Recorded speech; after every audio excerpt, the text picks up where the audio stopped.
নমস্কার বন্ধুরা, শ্রাবণীর পাকঘরে সবাইকে স্বাগত। আজকে আমার রেসিপি ভাঙর মাছ দিয়ে জমিয়ে শীতটাও পড়েছে, তার সঙ্গে ফুলকপি দিয়ে ভাঙর মাছের রসা না খেলে শীতটা ঠিক ভালোই লাগবে না। প্রত্যেক বছরই কিন্তু এক দুবার করে এইভাবে ফুলকপির রসা ভাঙর মাছ দিয়ে খেতে খুবই দারুণ লাগে। তাহলে চলো মাছটা ভালো করে বেছে নিয়ে ধুয়ে নিয়ে আসছি। এবারে একটা মশলা বানিয়ে নেব। তার জন্য নিয়ে নিচ্ছি কিছুটা আদা কুচিয়ে আর কয়েকটা শুকনো লঙ্কা। এর সঙ্গে অল্প করে দারচিনি দিয়ে জল দিয়ে ভিজিয়ে রাখছি 5 মিনিটের জন্য। আর একটা পেস্ট বানিয়ে নেব। তার জন্য পেঁয়াজ একটু বড় সাইজে করে কেটে নিয়েছি আর নিয়েছি একটা বড় সাইজের টমেটো আর পেঁয়াজ খুব ভালো করে একটা ফাইন পেস্ট এখন বানিয়ে নেব।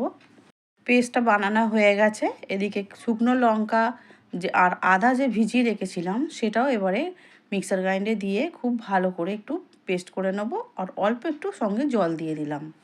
লঙ্কা আদা বাটাটা হয়ে গেছে, দেখতেই পাচ্ছ।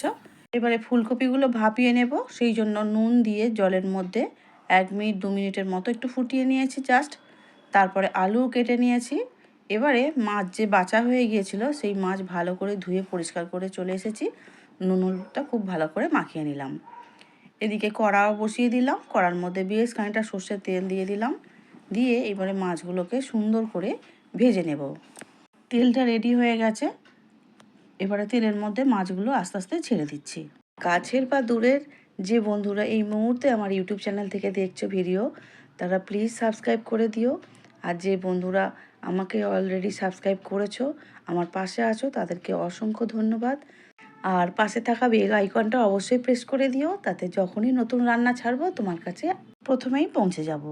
এদিকে আমার মাছগুলো সুন্দর করে ভাজা হয়ে গেছে। একটা থালার মধ্যে একটা একটা করে তুলে নিচ্ছি। ভেজে নেওয়া মাছগুলো একটা প্লেটের মধ্যে সব তুলে নিয়েছি, দেখতেই পাচ্ছ। এবারে কড়ার মধ্যে যে মাছ ভাজার তেল ছিল ওই তেলের মধ্যে কেটে রাখা আলুগুলো আমি তুলে দিচ্ছি। আর তোমরা চাইলে আলুগুলোকে আর একটু ছোটো ছোটো করেও কাটতে পারো। আর যেহেতু আমি একটু রসা করব ফুলকপি, সেই জন্য ফুলকপিটাকেও বড় করেছি সাইজে আর আলুটাকেও বড় রেখেছি। আলুগুলো খুব সুন্দর করে ভাজা হয়ে যাওয়ার পরে ফুলকপিগুলোও তুলে দিলাম। ফুলকপিগুলোকেও খুব নাড়াচাড়া করে নিয়ে সুন্দর করে ভেজে নেব। এখন ফুলকপিগুলো খুব ভালো করে ভাজা হয়ে গেছে আর আলুও সুন্দর করে ভাজা হয়ে গেছে। দুটো সবজি একসঙ্গে থালার মধ্যে তুলে নিচ্ছি। এবারে কড়ার মধ্যে আবারও খানিকটা সর্ষের তেল দিয়ে দিচ্ছি আর দিয়ে দিলাম অল্প একটু জিরে আর তেজপাতা। জিরে আর তেজপাতাটা খুব ভালো করে ভেজে নিয়েছি। তারপর টমেটো পেস্টটা দিয়েছি, খুব ভালো করে ভেজে নিচ্ছি যতক্ষণ না তেল ছেড়ে বেরিয়ে আসে। টমেটো আর পেঁয়াজ খুব ভালো করে ভাজা হয়েই গেছে, তেলটা ছাড়তে শুরু করেছে। এবারে আমি দিয়ে দেব যে আদা আর শুকনো লঙ্কার পেস্টটা বানিয়েছিলাম দারচিনি দিয়ে, সেই পেস্টটা 2 চামচ দিয়ে দিচ্ছি। এবারে দিয়ে দেব 1.5 চামচের মতন হলুদ গুঁড়ো দেওয়ার পরেও খুব ভালো করে নাড়াচাড়া করে আবারও মিশিয়ে নেব। এখন ফুলকপি আর আলু যে ভেজে রেখেছিলাম সেটা দিয়ে দিলাম। খুব ভালো করে মশলার সঙ্গে এবারে কষে নেব 2 থেকে 3 মিনিটের জন্য। কারণ মশলার সঙ্গে ফুলকপি যত ভালো করে কষা হবে ফুলকপির টেস্ট কিন্তু আরও বেশি বাড়বে।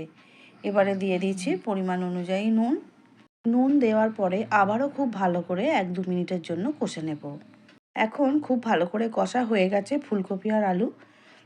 দিয়ে দেব পরিমাণ মতো জলটা অবশ্য ঝোল অনুযায়ী দিতে হবে। আমি এখানে ঝোলটা একটু বেশিই রাখবো, সেই জন্য জলটা আমি অনেকটাই দিয়ে দিচ্ছি। প্রথমে অল্প জল দিয়ে ভালো করে সবজিগুলো ঝোলের সাথে নাড়াচাড়া করে নেবার পরে জল দিয়ে দিচ্ছি। এবারে ঢাকা দিয়ে দেব একদম 5-6 মিনিটের জন্য। প্রথমে খুব ভালো করে ঝোলটা ফুটিয়ে নিয়েছিলাম, তারপর গ্যাসের জোরটা অনেকটাই কমিয়ে দিয়েছিলাম। এবারে ঢাকা খুলে খুব ভালো করে দেখতেই পাচ্ছ সবজি প্রায় সিদ্ধ হয়ে গেছে আর বেশি বাকিও নেই রান্নার। সেই সময়ে ভেজে রাখা মাছগুলোকে তুলে দেব। মাত্র 2 মিনিট খুব জোরে ফুটিয়ে নেব, তাহলেই হয়ে যাবে আমাদের ভাঙর মাছ দিয়ে ফুলকপির রসা। কিছু কড়াইশুঁটি ছাড়িয়ে রেখেছিলাম, সেটা ঝোলের মধ্যে দিয়ে দিয়েছিলাম আমি। সেটা সিদ্ধ হয়ে গেছে সবজির সঙ্গেই। আর সবশেষে দিয়ে দিচ্ছি ধনেপাতা কুচি। খুব ভালো করে আবার একটু নাড়াচাড়া করে নিচ্ছি।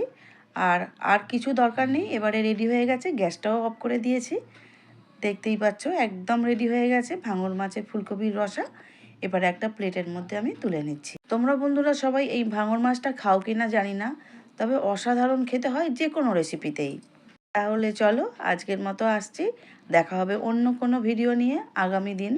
খুব ভালো থেকো সবাই, খুব সুস্থ থেকো। এতক্ষণ আমার ভিডিওটা দেখার জন্য অসংখ্য ধন্যবাদ।